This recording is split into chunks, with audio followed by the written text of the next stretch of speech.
উগ্র হিন্দুত্ববাদীদের স্থান এই দেশে আমরা দেব না। সরকার বাহাদুরের কাছে আমাদের স্পষ্ট বক্তব্য, তাদেরকে তদন্তের মাধ্যমে শাস্তির আওতায় এনে তাদের জন্য যে ব্যবস্থা নেওয়া দরকার সেই ব্যবস্থা নিতে হবে। অন্যথায় অবশ্যই মুসলিম জনতা এর বিরুদ্ধে প্রতিবাদ করবে। প্রয়োজন হলে বাংলাদেশের মুসলমানরা এর জন্য জিহাদ করলেও কোনো ধরনের বাধা থাকবে না। এটি আমি মনে করি জিহাদ ফি সাবিলিল্লাহের মধ্যে অন্তর্ভুক্ত হবে। আমাদের এই বাংলাদেশ এটা আল্লাহ তাআলার সবচেয়ে বড় নিয়ামত। একটি বিশেষ পৃথিবীর প্রায় প্রত্যেকটা দেশেই বহু জাতিক, বহুমাত্রিক, বহু ভাষা সম্পন্ন মানুষ, ফলে কালচারাল দিক থেকে অন্যান্য দিক থেকে মানুষের মিল নেই। মানুষের বিভিন্ন ধরনের ভেদাভেদ রয়েছে, কিন্তু এই দেশটার মধ্যে ভাষা অন্যান্য দিক থেকে সব দিক থেকে মিল আছে। এবং আমরা এখানে মুসলিম হিসেবে 92% লোক মুসলিম, বরং এর চেয়েও বেশি হতে পারে।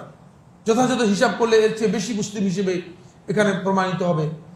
দুর্ভাগ্যের বিষয় এই 92% মুসলিম আমরা সংখ্যালঘু অল্প কিছু সংখ্যক লোকদের মাধ্যমে আমরা নিষ্পেষিত হচ্ছি, নির্যাতিত হচ্ছি।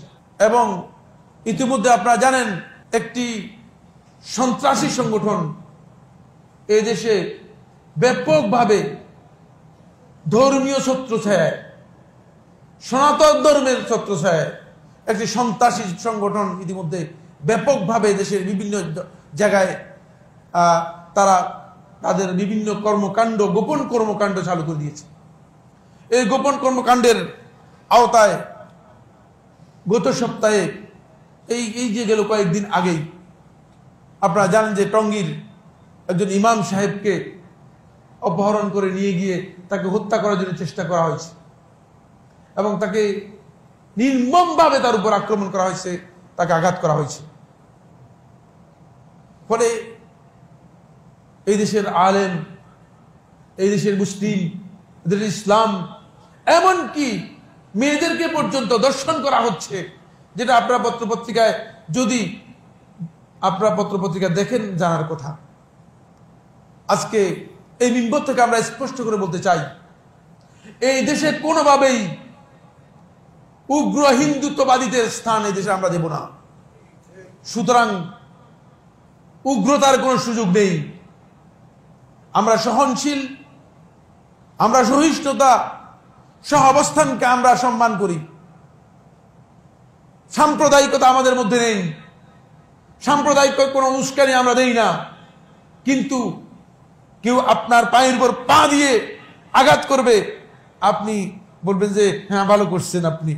এই ধরনের কাজ ইসলাম আমাদেরকে শিক্ষা দেয়নি। এই ধরনের কাজে আমরা কোনোদিন সমর্থন করব না, করি নাই, করব না। সুতরাং যেই সংগঠন হোক না কেন, তারা যদি প্রমাণিত হয় এই দেশে গোপন এজেন্ডা নিয়ে সন্ত্রাসী কর্মকাণ্ডের সাথে যুক্ত আছে, সরকার বাহাদুরের কাছে আমাদের স্পষ্ট বক্তব্য, তাদেরকে তদন্তের মাধ্যমে শাস্তির আওতায় এনে তাদের জন্য যে ব্যবস্থা নেওয়া দরকার সেই ব্যবস্থা নিতে হবে। অন্যথায় অবশ্যই মুসলিম জনতা এর বিরুদ্ধে প্রতিবাদ করবে। প্রয়োজন হলে বাংলাদেশের মুসলমানরা এর জন্য জিহাদ করলেও কোনো ধরনের বাধা থাকবে না। এটি আমি মনে করি জিহাদ ফি সাবিলিল্লাহের মধ্যে অন্তর্ভুক্ত হবে। কারণ এদেশের মুসলমানদের উপর এভাবে নির্যাতন করবে, তাকিয়ে তাকিয়ে আমরা তামাশা দেখব। আপনারা এর আগে তামাশা দেখেছেন, একজন মুসলিম অ্যাডভোকেটকে হত্যা করা হয়েছে, কিন্তু আজকে দিন পর্যন্ত বিচার হয়নি। এই দেশে হত্যা হয়ে যায়, এই দেশে মানুষ গুম হয়ে যায়, এদেশে মানুষ অপহরণ হয়ে যায়, এদেশে মানুষদেরকে নির্মমভাবে হত্যা করে হাত পা কেটে দেওয়া হয়, বিচার হয় না। এটা কোন দেশ? এটা কোন মগের মুল্লুক? অবশ্যই উচিত হচ্ছে সরকার এবং দায়িত্বশীলদের বিচার প্রত্যেকটি ক্ষেত্রেই জাস্টিস করতে হবে, আদল ইনসাফ করতে হবে। যেই সমাজের মধ্যে আদল ইনসাফ থাকবে না, সেই সমাজ কোনোদিন কল্যাণ আসতে পারে না, সেই সমাজে কোনোদিন বরকত আসতে পারে না, সেই সমাজের মানুষগুলো কোনোদিন শান্তিতে জীবনযাপন করতে পারে না। এই বিষয়টি নিশ্চিত করতে হবে। এই জন্য আমি স্পষ্ট করতে বলতে চাই, যেই সংগঠন হোক না কেন, মুসলিমদের নামেও যদি কোনো জঙ্গি সংগঠন আসে, এটাকে আপনারা বরদাস্ত করবেন না। আমরা জঙ্গিবাদকে কোন অবস্থায় সমর্থন করি না। সুতরাং কোন অবস্থাতেই জঙ্গিবাদের দিকে আমাদের সমর্থন থাকবে না।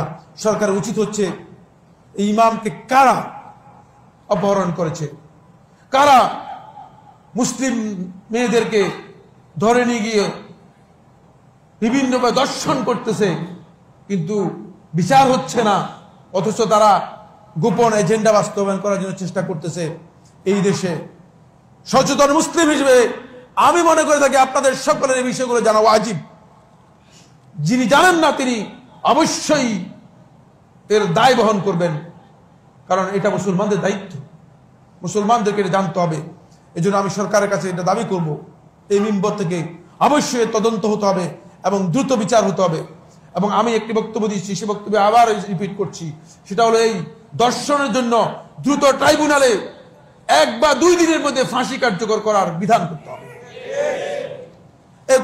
এত বিচার প্রক্রিয়ার প্রয়োজন নেই।